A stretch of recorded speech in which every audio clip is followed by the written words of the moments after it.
Hashtag Snowstorm Fern 2026. Snow is coming down.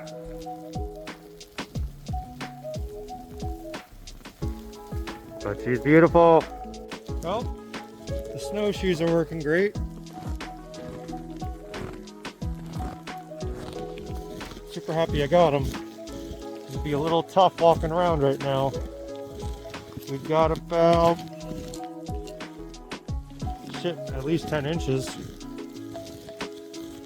So these snowshoes make easy work of it. Just out exploring, going for a little hike. It's beautiful out.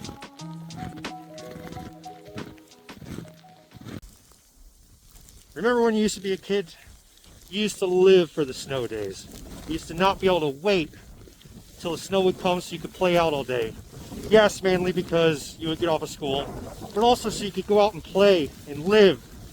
You'd go out, no matter how crappy a clothes you have, you'd go out, you get soaked and chilled to the bone till you couldn't take it anymore. And you would have the best time of your life. What happened? Why are you letting that child, that inner child, slip away and not go out and enjoy the things you used to? Just because you're an adult doesn't mean you can't go out and enjoy these things. So put on your clothes, even if you don't have the right stuff. Go out, have fun, embrace your inner child. Go out and enjoy this beautiful snowstorm that's coming through. Go sledding, even if it's just going out and making a snow angel in your front yard. Go out, embrace it, enjoy it.